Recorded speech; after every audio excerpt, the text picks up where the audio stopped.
Quand toutes les caméras du studio sont en action, il y a toute une équipe qui travaille dans la régie. C'est ici que sont assemblées en direct les images captées dans le studio. Pour cette seconde capsule, l'aiguilleur vidéo, le cerveau de la régie et qui... Hey, l'animateur, t'es même pas capable d'avoir un éclairage qui a de l'allure, puis tu veux nous parler d'aiguilleur? Regarde, va apprendre à faire un éclairage, puis reviens nous parler d'aiguilleur dans une couple d'années.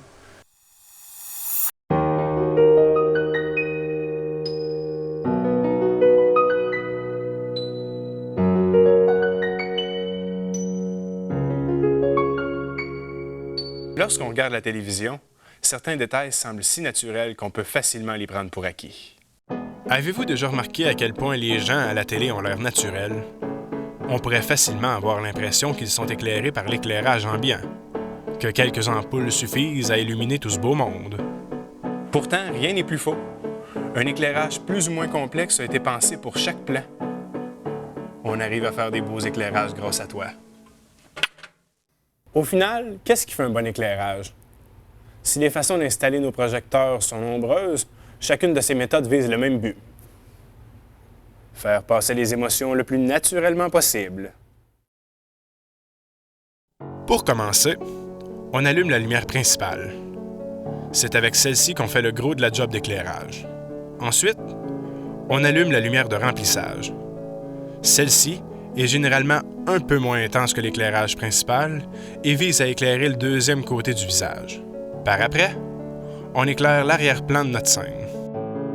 Par expérience, certains cinéastes en herbe ont la manie de négliger l'éclairage de leur arrière-plan. Pourtant, cela ne sert pas qu'à éclairer le fond de la pièce. Un bon éclairage d'arrière-plan sert à éliminer les ombres indésirables et est absolument indispensable pour faire des effets spéciaux avec un mur vert ou bleu. Une fois que l'arrière-plan est éclairé également, on s'attaque généralement à la tête du sujet. À l'aide d'un plus petit projecteur, on éclaire le dessus de sa tête de manière à mettre en valeur l'intensité de sa chevelure. On pourrait séparer les kits d'éclairage en deux grandes familles, ayant chacun leurs avantages et leurs inconvénients. Le gros kit de studio et le kit portatif. Commençons par décortiquer ensemble un kit de studio. De manière générale, les plafonds de studio télé sont tapissés de grillages sur lesquels on peut accrocher des projecteurs dans tous les sens. Un technicien peut ajuster à distance à quelle hauteur il veut descendre ou monter la grille. L'avantage de ce type d'éclairage, c'est d'être vraiment très simple à utiliser. Tout est déjà mis en place pour faire des setups variés en quelques minutes. L'inconvénient de ce type d'éclairage, c'est que ça prend un studio. Tout le monde n'a pas un studio à portée de la main. Et tout ce qui est filmé dans la vie n'est pas nécessairement dans un studio.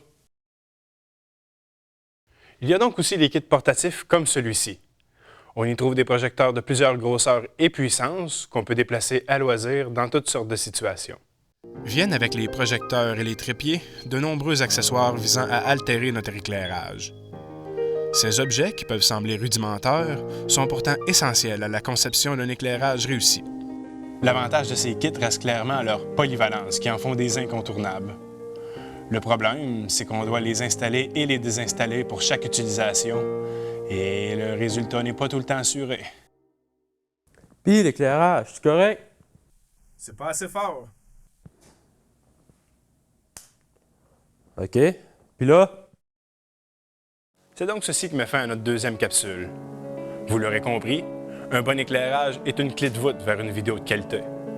J'espère que nous aurons su éclairer vos interrogations sur le sujet et on se revoit la semaine prochaine pour une autre chronique technologique.